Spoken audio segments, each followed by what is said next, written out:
Assalamualaikum warahmatullahi wabarakatuh. Halo semuanya. Perkenalkan, nama aku Ica Milani.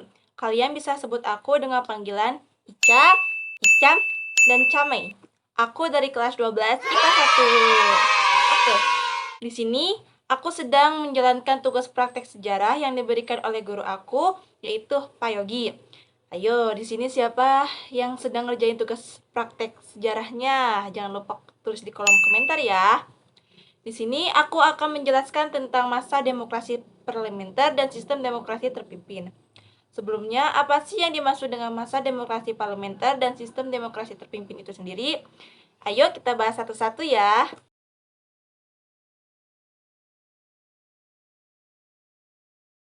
Masa demokrasi parlementer adalah masa ketika pemerintahan Indonesia masih menggunakan Undang-Undang Dasar Sementara tahun 1950 sebagai undang-undang negara. Dan sistem pemerintahan parlementer artinya kabinet bertanggung jawab kepada parlemen bukan kepada presiden. Masa demokrasi parlementer juga sering disebut masa demokrasi liberal karena sistem politik dan ekonomi yang berlaku menggunakan prinsip-prinsip liberal. Fase ini berlangsung mulai tanggal 17 Agustus 1950 sampai 6 Juli 1959. Pada masa ini, para kabinetlah yang mengelola pemerintahan dan terjadi gonta-ganti kabinet sebanyak 7 kali selama kurun waktu 9 tahun.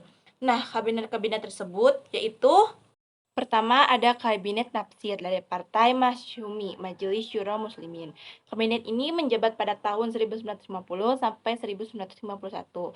Program Kabinet ini mempunyai beberapa program kerja, yaitu pertama, mempersiapkan dan menyelenggarakan pemilu. Pemilihan umum di sini untuk memilih DPR dan Dewan Konstituante, bukan untuk memilih presiden dan wakil presiden ya. Oke, ada info tambahan nih teman-teman. Jika kalian nggak tahu apa sih yang dimaksud dengan Dewan Konstituante itu, Dewan Konstituante adalah Dewan Perancang Undang-Undang. Nah, diingat ya.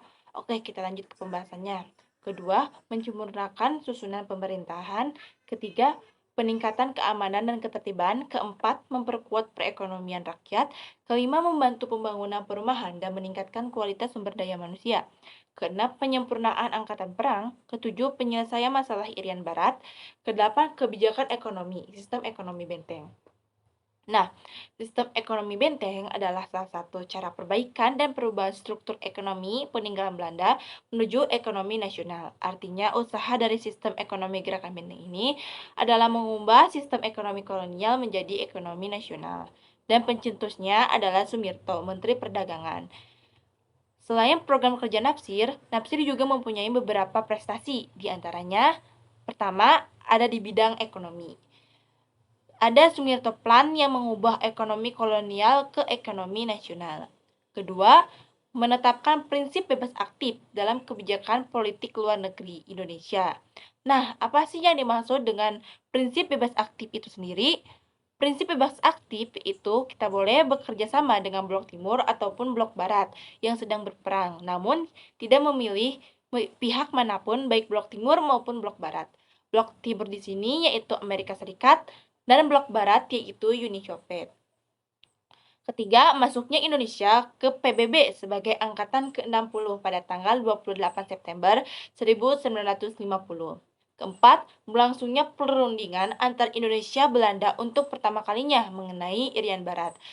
Setelah kita membahas program kerja dan prestasi dari Kabinet Tafsir, sekarang kita bahas jatuhnya Kabinet Tafsir. Jatuhnya Kabinet Tafsir dikarenakan karena mosi Hadikusumo dari Partai Nasional Indonesia. Salah satu permasalahannya yang menjadi momok bagi Kabinet Tafsir adalah mosi Hadikusumo yang dikeluarkan PNI. Isinya menuntut supaya pemerintah mencabut peraturan pemerintahan nomor 39 tahun 1950 tentang pemilihan anggota lembaga perwakilan daerah. Kedua, banyaknya pemberontakan seperti gerakan DITI, gerakan Andi Ajis, gerakan APRA, dan gerakan RMS. Ketiga, gagalnya perundingan tentang masalah Irian Barat. Keempat, gagal dilaksanakannya pemilu. Dua, Kabinet Sukiman. Sukiman sendiri berasal dari partai yang sama dengan Napsir, yaitu dari Partai Masyumi. Kabinet Sukiman menjabat pada tahun 1951 sampai 1952. Kabinet Sukiman mempunyai beberapa program kerja.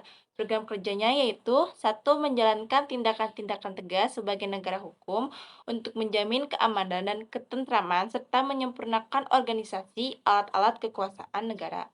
Kedua, menyelesaikan persiapan pemilihan untuk membentuk konstituante dan dalam waktu singkat. Pemilunya untuk memilih DPRS dan Dewan Konstituante. Ketiga, mempercepat otonomi daerah. Keempat, menyiapkan undang-undang tentang pengakuan serikat buruh dan memperbarui hukum agraria sesuai kepentingan petani. Hukum agraria adalah hukum yang mengatur mengenai bumi, air dalam batas tertentu, juga ruang angkasa, serta kekayaan alam yang terdapat di dalam bumi, baik dalam bentuk tertulis maupun dalam bentuk tidak tertulis. Kelima, menjalankan politik luar negeri yang bebas aktif. Nah, politik bebas aktif sendiri artinya boleh bekerja sama dengan blok timur ataupun dengan blok barat yang sedang berperang, namun tidak memihak kepada pihak manapun. Artinya, Indonesia boleh bekerja sama dengan Amerika Serikat ataupun Uni Soviet, tetapi tidak memilih kepada pihak manapun. Nah, keenam, mempercepat peninjauan kembali persetujuan konferensi meja bundar. Ketujuh, memasukkan Irian Barat ke wilayah Republik Indonesia secepatnya. Kedelapan, nasionalisme The Japanese Bank yang berganti nama menjadi Bank Indonesia. Nah, dari program pertama dan kedua dari Kabinet Sukimen dan Kabinet Natsir, terdapat beberapa program kerja yang sama, yaitu melaksanakan pemilihan dan pemasukan Irian Barat ke Republik Indonesia. Jadi, kabinet-kabinet dalam masa demokrasi parlementer ini bertujuan untuk memasukkan kembali Irian Barat ke dalam Republik Indonesia dan mempersiapkan pemilu. Oke. Ada kemunduran dari Kabinet Sukiman, yaitu disebabkan karena para parpol menganggap bahwa Kabinet Sukiman memihak kepada Amerika dan bersekutu dengan Amerika. Hal ini mengakibatkan adanya mosi tidak percaya kepada Kabinet Sukiman. Dan pada akhirnya, Sukiman pun diberhentikan sebagai kepala kabinet. Tiga, Kabinet Wilopo dari Partai PNI, Partai Nasional Indonesia. Kabinet ini menjabat pada tahun 1952 sampai 1953. Kabinet Wilopo memiliki beberapa program kerja, yaitu pertama, melaksanakan pemilu untuk konstituante dan dewan-dewan daerah. Kedua, mempercepat usaha-usaha perbaikan untuk pembaruan pendidikan dan pengajar. Ketiga, menghilangkan hasil-hasil konferensi meja bundar yang merugikan rakyat dan negara, sehingga konferensi meja bundar dibatalkan. Keempat, meneruskan perjuangan memasukkan Irian Barat ke wilayah Indonesia secepatnya. Kelima, memperlengkap perundang-undangan pemburuhan untuk meninggikan derajat kaum buruh guna menjamin proses produksi nasional. Keenam, menyelesaikan penyelenggaraan dan mengisi otonomi daerah. Ketujuh, menyederhanakan organisasi pemerintahan pusat. Nah, setelah program kerja Wilopo, kita bahas kemunduran dari Kabinet Wilopo. Kemunduran dari Kabinet Wilopo disebabkan karena empat aspek. Empat aspek itu yaitu, pertama, adanya kondisi krisis ekonomi yang disebabkan oleh ekspor Indonesia menurun, sedangkan impor menaik. Kedua, munculnya gerakan separatisme dan sikap provinsialisme yang mengancam keutuhan bangsa. Gerakan separatisme di sini yaitu tidak memiliki rasa kesatuan, tidak ingin berada atau ingin memisahkan diri dari suatu daerah. Sedangkan sikap provinsialisme yaitu ingin memisahkan diri dari NKRI, tetapi tetap mengaku warga dari daerah, bangsa, dan provinsi tersebut. Dan hanya mengaku provinsinya sendiri. Tiga, terjadinya peristiwa 17 Agustus 1952. Peristiwa ini terjadi karena perbedaan pendapat antara Ahmad Nasution dan Bambang Supono mengenai fungsi militer. Akibatnya DPRS terlibat atau ikut campur. Dan pada masa ini juga terjadinya demonstrasi di depan Istana Presiden oleh Angkatan Darat dan rakyat yang bertujuan untuk mengajukan tuntutan pembubaran parlemen dan menggantinya dengan parlemen baru, serta tuntutan segera dilaksanakannya pemilihan umum. Keempat, terjadinya peristiwa Tanjung Morawa di Sumatera Utara pada tanggal 16 Maret 1953, yaitu tentang sengketa tanah antara petani lokal dengan pemerintah. Karena pemerintah ingin agar tanah tersebut dijadikan sawah, Pemerintah pun berusaha melakukan perundingan dengan para petani lokal, tetapi ditolak secara mentah-mentah oleh para petani lokal. Pada akhirnya, pemerintah pun melakukan pemaksaan kepada para petani lokal dan mengakibatkan 5 petani tewas. Dengan adanya peristiwa dari Tanjung Morawa ini mengakibatkan munculnya mosi tidak percaya dari Serikat Tani Indonesia terhadap Kabinet Wilopo, sehingga Wilopo harus mengembalikan mandatnya kepada Presiden Soekarno. Keempat, ada Kabinet Ali Sastro-Midjojo I. Kabinet ini berdiri pada tanggal 31 Juli 1953 sampai dengan 24 Juli 1953. Ali Sastro-Midjojo sendiri berasal dari Partai PNI. Kabinet ini mempunyai beberapa program, yaitu pertama, memperbaharui tatanan politik untuk mengembalikan keamanan dan ketentraman dan menyempurnakan hubungan antara alat-alat kekuasaan negara. Kedua, segera dilaksanakannya pemilu. Ketiga, desentralisasi dan otonomi daerah. Desentralisasi berarti penyerahan kewenangan, dan otonomi daerah berarti kewenangan daerah untuk mengatur daerahnya sendiri. Keempat, pemberantasan korupsi. Kelima, politik luar negeri bebas aktif. Politik luar negeri bebas aktif di sini bertujuan untuk mengembalikan citra pemerintahan dari Kabinet Sukiman. Keenam, meniadakan hasil konferensi meja bundar dan perjuangan menyatukan Irian Barat. Ketujuh, ada sistem ekonomi Alibaba. Sistem ekonomi ini memperbaiki krisis ekonomi dan ekspor atau impor, dan ada 3 isi dari sistem ekonomi Alibaba, yaitu pertama, kebijakan ekonomi yang dikeluarkan dengan tujuan untuk mempersiapkan pengusaha lokal agar bisa bersaing dengan pengusaha non-lokal.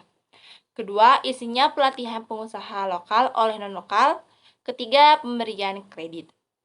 Selama masa pemerintahannya, Kabinet Ali Sastro-Midjojo I mampu menoreh beberapa prestasi. Prestasi tersebut yaitu dapat merampung persiapan pemilu 1955, memperbaiki hubungan dengan Cina, dan dilaksanakannya Konferensi Asia Afrika di Bandung pada tanggal 18 sampai 24 April 1955 yang beranggotakan negara-negara yang pernah dijajah oleh negara asing. Konferensi Asia Afrika sendiri dihadiri oleh 29 negara yang bertujuan untuk melawan kolonialisme dan neokolonialisme. Meskipun menoreh beberapa prestasi, kepemimpinan dan program kerja Kabinet Ali Sastro-Midjojo I hanya bertahan selama kurang lebih 2 tahun. Ali terpaksa harus mengembalikan mandatnya kepada Presiden Soekarno pada 1955. Hal ini dipicu oleh serangkaian permasalahan yang terjadi selama masa pemerintahannya berjalan. Mulai dari konflik antara PNI dan NU menyebabkan NU menarik dukungan dan menterinya dari kabinet. Terjadi masalah keamanan akibat pemberontakan Darul Islam atau Tentara Islam Indonesia atau dengan singkatan DITII di Jawa Barat, Sulawesi Selatan, dan Aceh. Dan terjadi konflik internal antara kabinet dengan TNI Angkatan Darat. Maraknya korupsi dan inflasi menyebabkan kondisi ekonomi memburuk. Kelima, Kabinet Burhanuddin Harahap. Kabinet Burhanuddin Harahap berdiri pada tanggal 12 Agustus 1955 sampai 3 Maret 1956. Kabinet Burhanuddin adalah kabinet satu-satunya yang ditunjuk oleh wakil presiden. Kabinet ini mempunyai beberapa program kerja, yaitu pertama, mengembalikan kewibawaan pemerintah yang jatuh karena konflik dan korupsi. Kedua, menyelesaikan undang-undang desentralisasi. Ketiga, melaksanakan pemilu 1955. Keempat, menghilangkan faktor-faktor yang menyebabkan inflasi. Kelima, memberantas korupsi. Keenam, meneruskan perjuangan mengembalikan Irian Barat. Ketujuh, mengembalikan politik kerjasama Asia Afrika berdasarkan politik bebas aktif.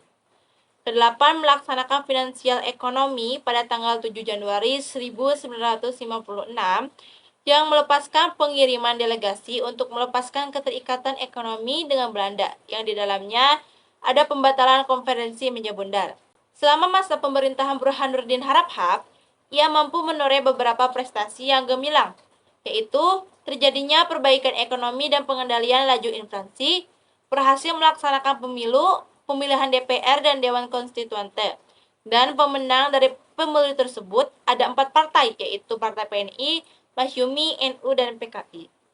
Dan pemilu ini dianggap sebagai pemilu yang paling jujur dan berhasil menyelesaikan permasalahan militer, konflik antara Angkatan Darat dan Ahmad Nasution. Setelahnya, Ahmad Nasution kembali diangkat sebagai KSAD. Pembubaran Uni Indonesia Belanda dan menyelesaikan pemberontakan Daud Bere. Kemunduran dari Kabinet Burhanuddin Harahap dikarenakan karena telah dilaksanakannya pemilu pada tahun 1955. Dan pemenang dari pemilu tersebut ada 4 partai, yaitu Partai PNI, Masyumi, NU, dan PKI. Karena ada 4 partai yang menang, otomatis pemilihan kabinet harus dari 4 partai yang menang juga. Hal ini menyebabkan Kabinet Burhanuddin Harahap tidak disukai oleh Presiden. Dan Burhanuddin Harahap menyerahkan mandatnya kepada Presiden Soekarno. Kabinet Burhanuddin Harahap juga merupakan satu-satunya kabinet yang mundur karena kemauannya sendiri, bukan karena mosi tidak percaya partai lain. 6. Kabinet Ali Sastrom Jojo II pada tahun 1956 sampai 1957. Alasan mengapa Ali dipilih lagi karena berkat pemilu pada tahun 1955 yang dimenangkan oleh Partai PNI karena mendapatkan suara terbanyak. Otomatis, Ali Sastромidjojo sebagai ketua dipilih kembali oleh Presiden untuk menjabat sebagai Perdana Menteri. Program kerja dari Kabinet Ali yaitu pertama, pembatalan konferensi Meja Bundar yang baru terrealisasi pada saat Kabinet Ali. Kedua, perebutan Irian Barat. Ketiga, berancang RPLT Rencana Pembangunan 5 tahun. Keempat, memperbaiki keuangan negara. Kelima, menjaga keamanan dari pemberontakan. Keenam, Polugri bebas aktif. Ketujuh, pembangunan industri nasional yang bertujuan agar Indonesia mandiri. Dan prestasi dari Kabinet Ali Sastромidjojo II yaitu pembatalan konferensi Meja Bundar. Salah satu penyebab jatuhnya Kabinet Ali Sastромidjojo II adalah karena pecahnya koalisi antara PNI dan Masyumi. Pada saat itu, kabinet ini menerima banyak tuntutan daerah yang didukung oleh Masyumi untuk menyerahkan mandatnya kepada Presiden. Setelah terjadi perbedaan pendapat, Masyumi memutuskan untuk menarik semua menterinya dari Kabinet Ali Sastромidjojo II yang menyebabkan kabinet ini semakin lemah. Akhirnya, Kabinet Ali Sastромidjojo II dibubarkan oleh keputusan Presiden nomor 107 tahun 1957 pada tanggal 9 April 1957. Terakhir yaitu Kabinet Juanda pada tahun 1957. Kabinet Juanda juga sering dinamakan Jaken Kabinet karena berisi para ahli, bukan para anggota partai. Ini karena Soekarno tidak percaya pada para anggota partai yang hanya mementingkan kepentingan partai sendiri. Program kerja dari Kabinet Juanda yaitu pertama, membentuk Dewan Nasional untuk menampung aspirasi-aspirasi rakyat yang tidak tersalurkan. Kedua, normalisasi keadaan Republik Indonesia. Ketiga, melanjutkan pembatalan KMB. Keempat, merebut Irian Barat. Dan lima, mempercepat pembangunan. Prestasi dari Kabinet Juanda yaitu dibentuknya Deklarasi Juanda pada tanggal 13 Desember 1957. Yang isinya yaitu pertama, deklarasi mengakui bahwa Indonesia adalah negara kepulauan yang memiliki corak tersendiri. Kedua, Kepulauan Nusantara merupakan satu kesatuan sejak dahulu kala. Ketiga, Ordonansi tahun 1939 yang memecah belah kesatuan wilayah Indonesia tidak sesuai dengan deklarasi ini. Dan tujuan dari deklarasi Juanda ini yaitu pertama, mewujudkan bentuk wilayah kesatuan Republik Indonesia yang utuh dan bulat. Kedua, menentukan batas-batas wilayah NKRI sesuai dengan asas negara kepulauan. Ketiga, mengatur lalu lintas pelayaran yang damai untuk menjamin keamanan dan keselamatan NKRI. Jatuhnya Kabinet Juanda yaitu disebabkan oleh beberapa hal, yaitu pertama, peristiwa Cikini pada tahun 1957. Salah satu penyebab jatuhnya Kabinet Juanda adalah tragedi Cikini pada tahun 1957, yaitu peristiwa percobaan pembunuhan terhadap Presiden Soekarno pada tanggal 30 November 1957. Saat itu, Presiden Soekarno sedang menghadiri pesta ulang tahun perguruan Cikini ke-15. Percobaan pembunuhan ini dilakukan dengan granat tangan yang menimbulkan banyak korban, terutama anak-anak sekolah dan para guru. Dalang dibalik peristiwa Cikini 1957 adalah anggota pemberontakan Darul Islam atau Tentara Indonesia. yang diketuai oleh Yusuf Ismail. Dan kedua, dikeluarkannya Dekret Presiden. Dekret Presiden pada tanggal 5 Juli 1959 dikeluarkan oleh Presiden Soekarno yang isinya pemberlakuan kembali Undang-Undang Dasar 1945. Dekret ini dikeluarkan akibat kegagalan Badan Konstituante dalam menetapkan undang-undang baru sebagai pengganti Undang-Undang Sementara 1950. Nah, dari materi yang sudah kita bahas tadi, ada ciri-ciri dari masa demokrasi parlementer, yaitu pertama, pada masa demokrasi ini terjadi gonta-ganti kabinet yang berisi orang-orang partai yang hanya mementingkan kepentingan partainya sendiri tanpa memikirkan kepentingan negara. Kedua, terjadinya pemilu pertama kali untuk pembentukan Dewan Konstituante dan DPR. Ketiga, pembangunan perekonomian negara dan perubahan sistem kolonial menjadi nasionalisme.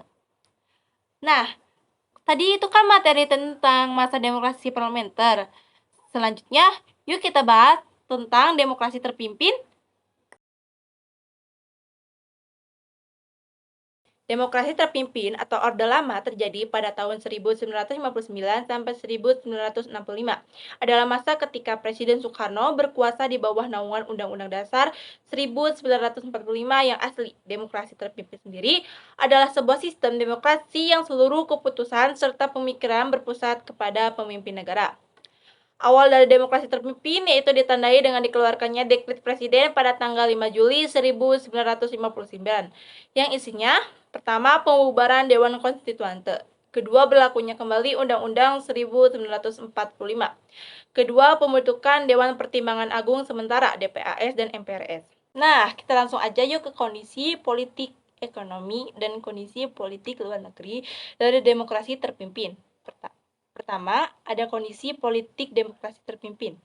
Ditandai dengan satu, kewenangan presiden seumur hidup, yang isinya pembubaran MPRS, pembubaran DPR, hasil pemilu 1955, alasannya karena DPR menolak RABN 1960. Terjadinya pelanggaran prinsip yudikatif, yaitu presiden mencampuri proses peradilan.